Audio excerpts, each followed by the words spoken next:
Hello అండి, అందరికీ నమస్కారం. Welcome to our channel.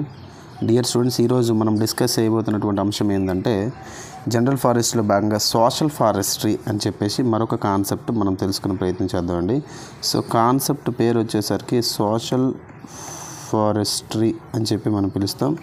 So సామాజిక అడవులకు సంబంధించినటువంటి అంశాలను మనం డిస్కస్ చేస్తాం. ఓకేనా.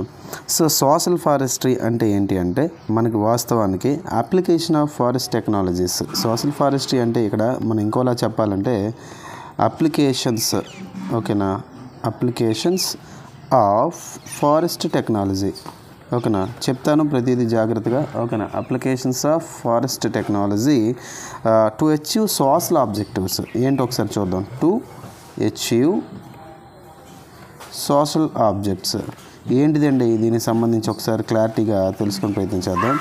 సోషల్ ఫారెస్ట్రీకి వచ్చేసరికి ఏంటంటే సాధారణంగా ఫారెస్ట్ టెక్నాలజీస్ ఏవైతే ఉన్నాయో అంటే అడవులకు సంబంధించినటువంటి సాంకేతికత ఏదైతే ఉందో దీన్ని మనం ఏం చేస్తామంటే ఓకేనా, సో సామాజిక బాధ్యతగా మనం తీసుకొని సమాజంలో ఉన్నటువంటి వ్యక్తులు ఎవరైతే ఉన్నారో వ్యక్తులు కానీ సమాజంలో ఉన్నటువంటి వేరు రకాల సంస్థలు ఏవైతే ఉన్నాయో వీటికి మనము ఫారెస్ట్ టెక్నాలజీస్ని అప్లై చేయడమే ఈ సోషల్ ఫారెస్ట్రీ యొక్క ప్రధాన ఉద్దేశం.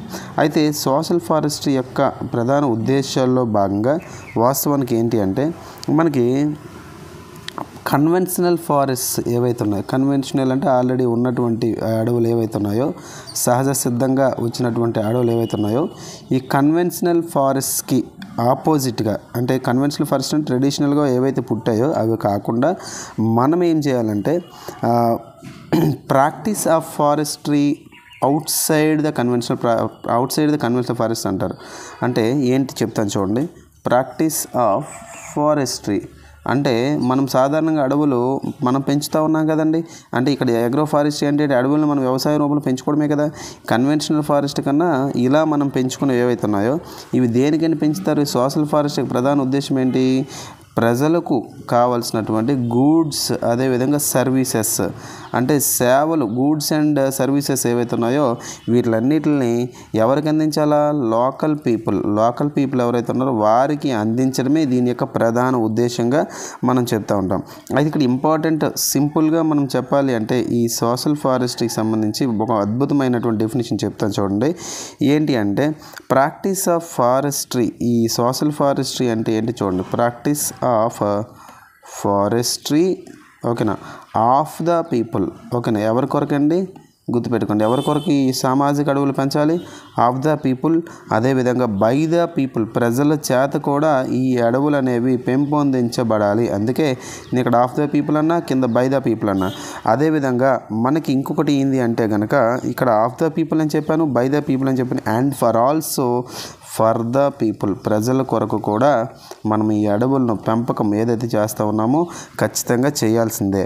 అయితే ఇక్కడ సోషల్ ఫారెస్ట్రీ అనేది దేనికి మనం అభివృద్ధి చేయాలి, ఏ పర్పస్లో మనం అభివృద్ధి చేయాలి అనేది కూడా మనం ఇక్కడ తెలుసుకోవాల్సినటువంటి అంశాలు ఉన్నాయి. ఈ పాయింట్స్ ఇక్కడ నోట్ చేసుకున్నారు కదండి. దీని కంటిన్యూషన్ చెప్తాను, జాగ్రత్తగా వినే ప్రయత్నం చేయాలి. రైట్. మరి ఇక్కడ ఉన్నటువంటి ఏదైతే మనకి సోషల్ ఫారెస్ట్రీ ఉందో దీనికి సంబంధించి ఏ ప్రాక్టీసెస్ ఉంటాయి అంటే ప్రాక్టీసెస్ అంటే అప్లికేషన్స్ అనుకోండి, అనువర్తనాలు అని చెప్పేసి అనుకోండి. ఓకేనా. సోషల్ ఫారెస్ట్రీలోని ఏ అంశాలను మనం పొందుపరిచినామనేది ఒకసారి తీసుకుంటే అసలు వాస్తవానికి దేనికి సార్ ఈ సోషల్ ఫారెస్ట్రీ తీసుకొస్తారంటే మొదటిగా రైజింగ్ విండ్ బ్రేక్స్. ఓకేనా, మొదటి పాయింట్ ఏంటండి? Raising windbreaks. Okay, windbreaks అంటే మనకి సాధారణంగా విండ్ బ్రేక్స్ అంటే ఏంటి? విండ్స్ అంటే ఏంటి? చల్లగాలు. ఈ చల్లగాలు అనేటివి ఏవైతే ఉన్నాయో వీటిలన్నిటిని బ్రేక్స్కి ఉపయోగిస్తారు. అంటే that means raising windbreaks అంటే ఏంటంటే రైజింగ్ అంటే లేవనెత్తడం అన్నది, విండ్ బ్రేక్స్, విండ్ అంటే చల్లగాలులు. ఓకే, ఈ ఏదైతే సామాజిక అడవులను మనం పెంచుతూ ఉన్నాం వీటి ద్వారా మన ఫర్ ఎగ్జాంపుల్ భారతదేశానికి హిమాలయాల దగ్గర చల్లని గాలులు వస్తూ ఉంటాయి, దాని ద్వారా ఋతుపవనాలు ఏర్పడతాయి అంటారు. ఆ విండ్స్ని బ్రేక్ చేసుకుంటూ విండ్ బ్రేక్స్ని తీసుకొచ్చే బాధ్యత సోషల్ దీనికి ఉంటుంది. అదేవిధంగా planting shelter beds second objective ఏంటి చూద్దామా. సెకండ్ ఆబ్జెక్టివ్ దీనికి సంబంధించి మొదటి పాయింట్గా నేను ఏం చెప్పాను మీకు? రైజింగ్ విండ్ బ్రేక్స్ అని చెప్పడం జరిగింది. మొదటి పాయింట్ ఏంటండి? Raising windbreaks. మొదటి పాయింట్ ఏంటి? Raising windbreaks. మరి రెండో పాయింట్ ఏంటి సార్ అంటే, రెండో పాయింట్ వచ్చేసరికి ప్లాంటింగ్ షెల్టర్ బెల్ట్స్. ఏంటో దీని యొక్క అర్థమైనదో ఒకసారి చూద్దాం. ప్లాంటింగ్ షెల్టర్ బెల్ట్స్ అని చెప్పి మరొక పాయింట్ అండి. మరి దీని యొక్క అర్థం ఏంటి అంటే మనకి ఓకేనా, సాధారణంగా దీని యొక్క అర్థం ఏంటి అంటే జంతువులు అంటే యానిమల్స్ కదా, జంతువుల నుండి ఓకేనమ్మా, జంతువుల నుండి పంటలు ఏవైతే ఉన్నాయో క్రాప్స్ ఉంటాయి కదా, జంతువుల నుండి అదేవిధంగా కోల్డ్ విండ్స్ చల్లని గాలులు అనేవి ఏవైతే ఉన్నాయో వీటి నుండి కాపాడడానికి ఈ షెల్టర్ బెల్ట్స్ వేస్తారు. అసలు షెల్టర్ బెల్ట్స్ అంటే ఏంటి? షెల్టర్ బెల్ట్స్ అంటే ఏంటంటే వాస్తవానికి రోస్ ఆఫ్ ట్రీస్గా మనం పరిగణిస్తాం. అంటే ఏదైనా ఒక పంట ఉందనుకోండి, ఇంత ప్లేస్లో ఒక పంట ఉంది. ఈ పంట చుట్టూ కూడా ఏంటంటే మనం చూడండి పల్లెటూర్లలో పంట చుట్టూ కూడా ఇలా టేక్ చెట్లు వేస్తారు, లేదా ఇలా ఇటు వచ్చేసరి వేప చెట్లు వేస్తారు. ఇలా చుట్టూ కూడా కొన్ని చెట్లు నాటడం జరుగుతూ ఉంటుంది. ఎందుకంటే వాస్తవానికి అది మన కలపను ఇవ్వడంతో పాటుగా మనకి ఒకవేళ చల్లని గాలులు కానీ లేకపోతే వర్షాలు వచ్చేటప్పుడు ఈదురు గాలులు వచ్చినా కానీ లోపల పంట నాశనం అవ్వకుండా కొంత గాలిని ఆపగలుగుతాయి అన్నమాట. సో అటువంటి వాటిని మనం ఏమంటే షెల్టర్ బెల్ట్స్ అని కూడా మనం పిలుస్తాం. అదేవిధంగా సోషల్ ఫారెస్ట్ యొక్క మెయిన్ ఆబ్జెక్టివ్లో భాగంగా ఇంకోటి ఏంటి, ప్లాంటింగ్ అలాంగ్ రోడ్ సైడ్స్. చాలా ఇంపార్టెంట్. ఏంటండి? ప్లాంటింగ్ అలాంగ్ రోడ్ సైడ్స్ అంటే ఏంటి? రోడ్లకు ఇరువైపులా చెట్లు నాటడం కూడా ఈ సోషల్ ఫారెస్ట్ యొక్క ప్రధానమైనటువంటి అంశము. అండ్ తర్వాత అంశం మనం తీసుకుంటే ఓకేనా, ఇంకా ఏంటి అంటే planting in village common lands అంటే ఏంటో చూద్దాం. Planting in village common lands. ఇప్పుడు పల్లెటూర్లు ఏవైతే ఉన్నాయో, ఈ పల్లె ప్రాంతాలు ఏవైతే ఉన్నాయో, ఈ పల్లె ప్రాంతాలలో కూడా ఏంటంటే కామన్గా ప్రభుత్వం పరిధిలో ఉన్నటువంటి భూములు ఏవైతే ఉన్నాయో ఆ భూములన్నింటి దగ్గర కూడా ఏంటంటే ప్లాంటేషన్ చేయాలి. అదేవిధంగా దీని యొక్క మెయిన్ ఆబ్జెక్టివ్, సోషల్ ఫారెస్ట్ యొక్క మెయిన్ ఆబ్జెక్టివ్ ఇంకోటి ఏంటంటే planting along railway lines and canal banks. ఏంటండి? ప్లాంటింగ్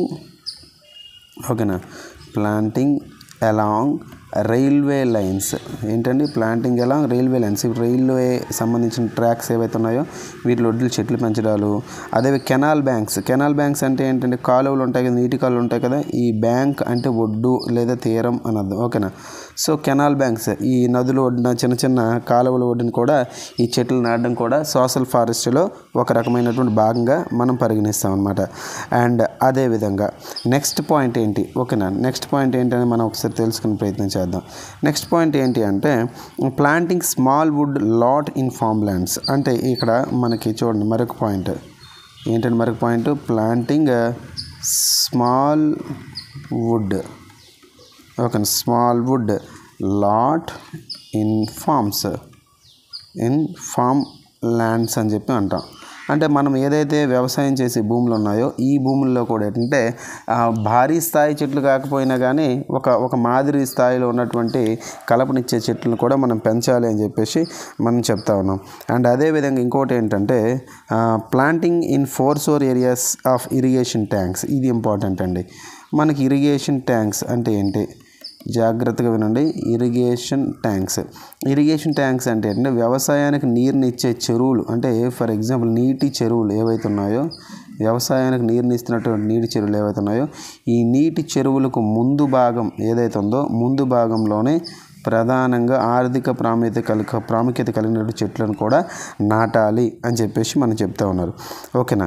అదేవిధంగా మనకి ఇరిగేషన్ ప్రాజెక్ట్స్ ఉంటాయి కదా, నీటికి సంబంధించినటువంటి ఫర్ ఎగ్జాంపుల్ ఇక్కడ భగీరథ, తెలంగాణలోనే మనకి అనేక రకాల కాళేశ్వరం ప్రాజెక్ట్ ఇవన్నీ ఉన్నాయి కదా, అలాంటి చోట్ల అంటే ఏదైతే ఇరిగేషన్ ప్రాజెక్ట్స్ ఉన్నాయో ఓకేనమ్మా, ఇరిగేషన్ ప్రాజెక్ట్స్ దగ్గర కూడా ఏంటంటే చెట్లను నాటాలి. ఇక్కడ మనం ఎక్కడ చూసినా కానీ మనం ఇప్పటిదాకా చెప్పుకున్న ప్రతి ఆబ్జెక్ట్ కూడా ఒక పర్టిక్యులర్ ప్రదేశం గురించి మనం మాట్లాడలేదు.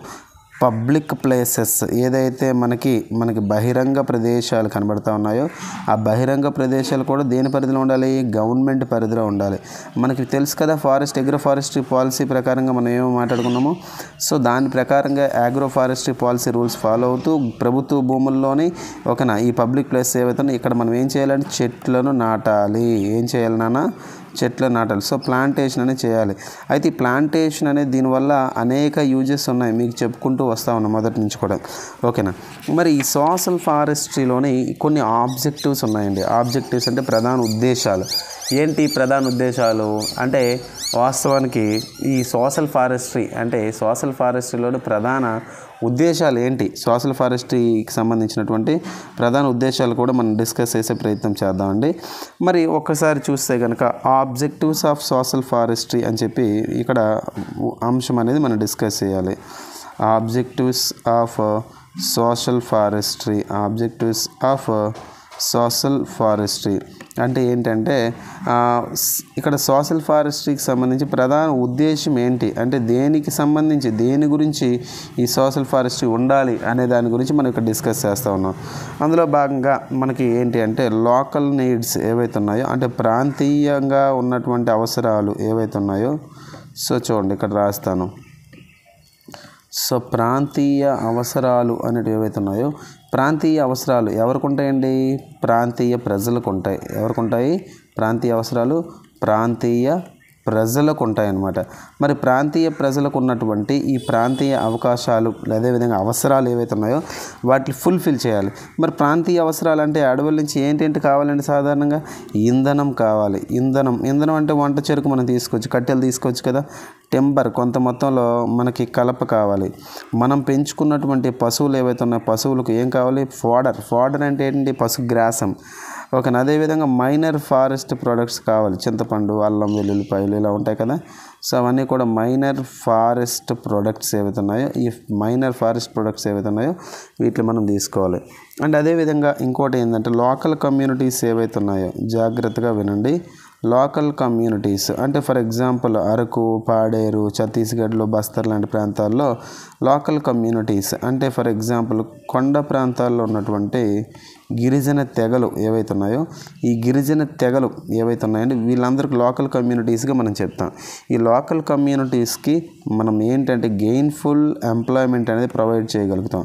అంటే ప్రభుత్వం అనేది సోషల్ ఫారెస్ట్రీలో భాగంగా చెట్లు నాటే కార్యక్రమం ఉంటే కనుక ఆయా ప్రాంతాలలో అంటే లోకల్ ఎవరైతే ఉన్నారో ఆ వ్యక్తుల యొక్క సహాయం తీసుకొని ఓకేనా ఆ వ్యక్తుల యొక్క సహాయం తీసుకొని వారికి కూడా మనం కొంత ఉపాధిని కల్పించిన వాళ్ళం అవుతాం అన్నమాట.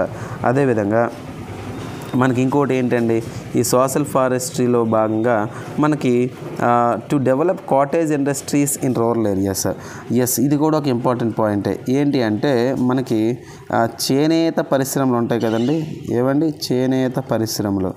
సో ఈ చేనేత పరిశ్రమలు ఏవైతే ఉన్నాయో చేనేత పరిశ్రమలు అభివృద్ధి కూడా జరుగుతుంది. ఎందుకంటే అండి చేనేత అంటే పట్టు దారం దగ్గర నుంచి తయారవుతాయి కదా, పట్టు దారం తెలుసు కదా మీకు, పట్టు దారం అదేవిధంగా పత్తి తెలుసు కదా, పత్తి అంటే ఏంటండి కాటన్. ఓకే, పత్తి అంటే ఏంటి కాటన్.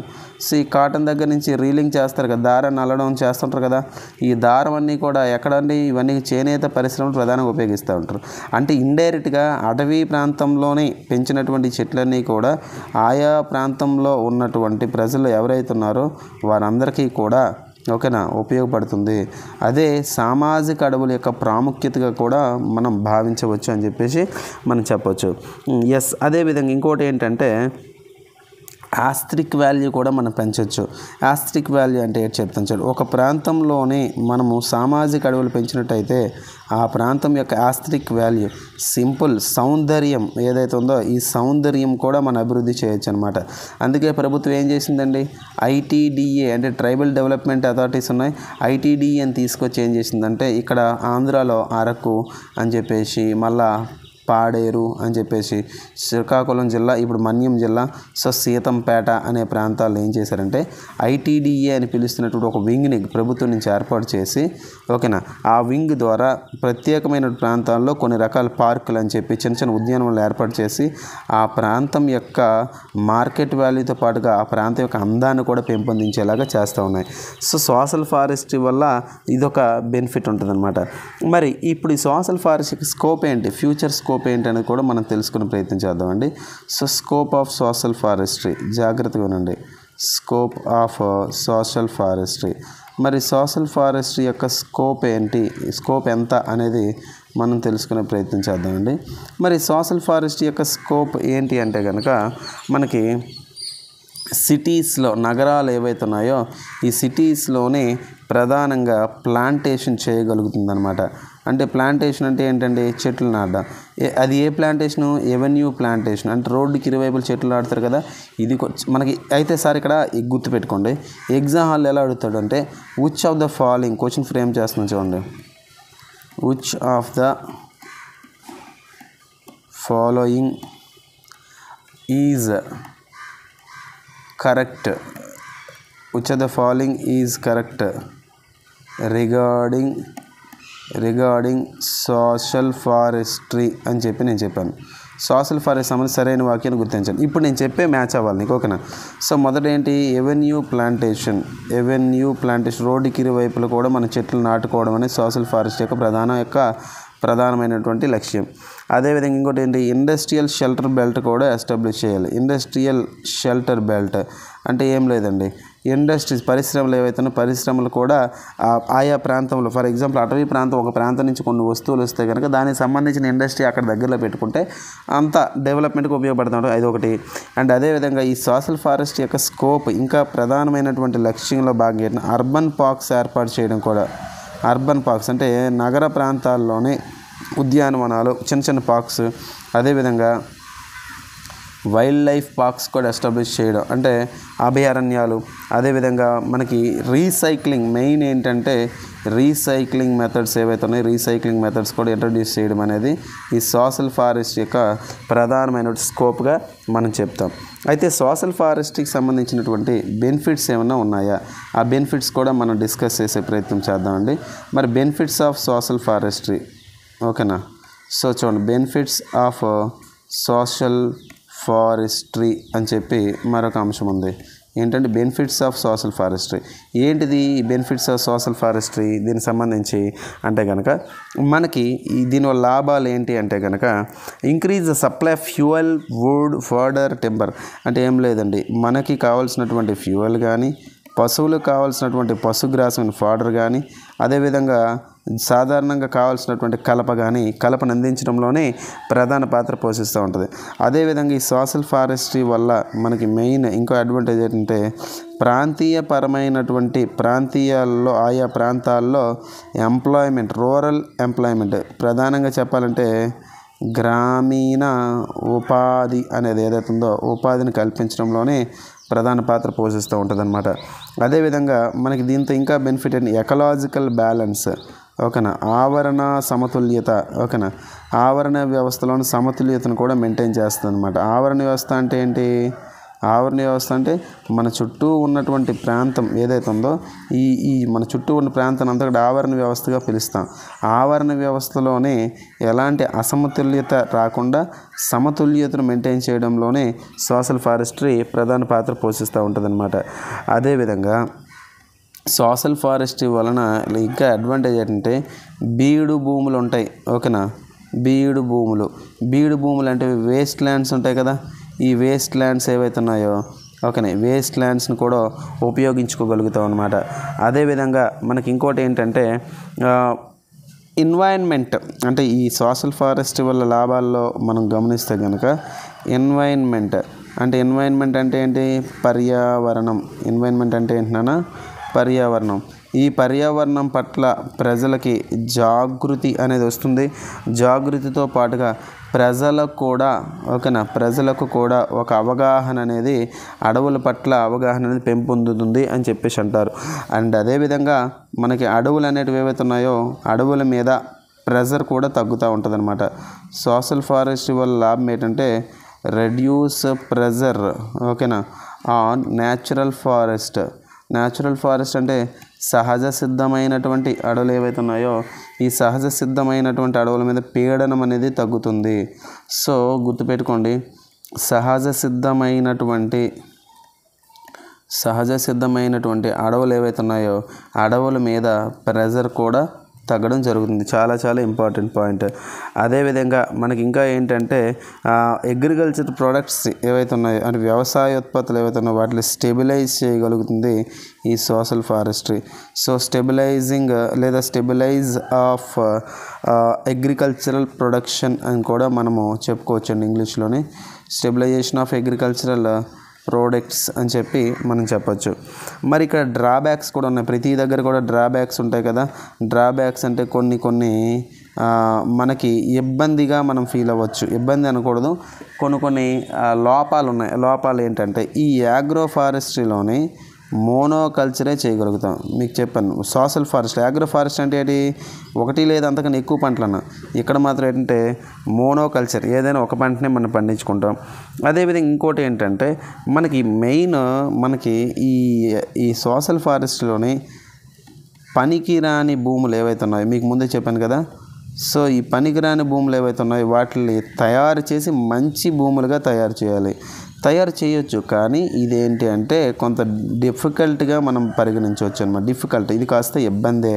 ఎందుకంటే మనకి దాని నుంచి వచ్చే ప్రోడక్ట్ కన్నా ఖర్చు కూడా ఎక్కువ అవుతూ ఉంటుంది అనమాట. అదేవిధంగా మనకి ఇంకో ఏంటి, ఏవైతే ఈ సోషల్ ఫారెస్ట్లో భాగంగా మనం ప్లాంటేషన్ చేసామో, ప్లాంటేషన్ అంటే ఏంటి, చెట్లు నాటడం కదా.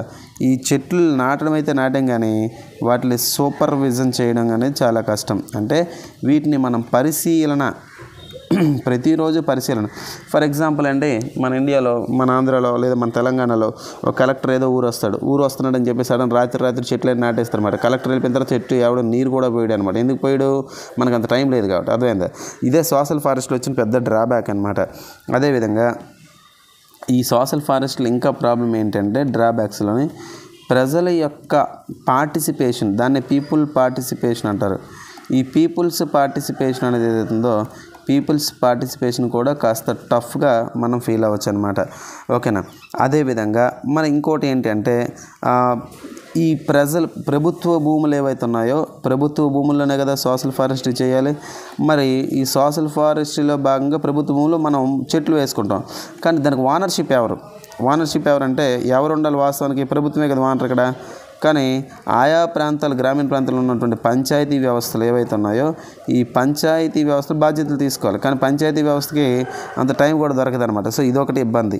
ఇంకోటి ఏంటంటే లీగల్ కాన్స్టిట్యూషన్ కూడా దీనికి లేదు. అంటే చెట్లు నాటడం అయితే నాటుతాం, కానీ దాన్ని కాపాడాలి, దాన్ని పరిరక్షించాలి, దాని నుంచి ఫలాలు రావాలి, దాన్ని పట్టుకెళ్ళి ప్రభుత్వానికి ఇవ్వాలి అని చెప్పేసి ప్రత్యేకమైనటువంటి అధికారికమైనటువంటి ఒక కాన్స్టిట్యూషన్ కూడా మనకి లేదు అని చెప్పేసి అంటారు. ఈ సోషల్ ఫారెస్ట్లు కూడా మనం బాగా గుర్తించుకోవాల్సింది ఏంటంటే, మనకి వాస్తవానికి ఈ సోషల్ ఫారెస్ట్లో ఉన్నటువంటి ఇంకొక ప్రాబ్లం ఏంటంటే లాంగ్ గెస్టేషన్ పీరియడ్ ఉంటుందండి. ఏముంటుందండి? Long gestation period. ఓకేనా, గుర్తుపెట్టుకోండి. లాంగ్ గెస్టేషన్ పీరియడ్ అంటే ఏంటంటే ఎక్కువ కాలం ఈ పంటలు అనేటివి ఏవైతే ఉన్నాయో ఎక్కువ కాలం ఉంటాయి. దాన్ని మళ్ళీ అబ్జర్వ్ చేసేదానికి కూడా ఇబ్బంది ఉంటుంది అనమాట. తర్వాత సస్టైనబిలిటీ ప్లాన్ కూడా దీనికి ఉండదు వాస్తవానికి. ఏంటన్నా సస్టైనబిలిటీ ప్లాన్ అంటే ఏంటంటే ఇది లాంగ్ టైం మనకి ఇది కొనసాగించడానికి అవకాశాలు అనేవి తక్కువ ఉంటాయి అన్నమాట. ఓకేనా, రైట్. తర్వాత మనం వేరే అంశాన్ని డిస్కస్ చేసే ప్రయత్నం చేద్దాం. Right, thanks for watching this video.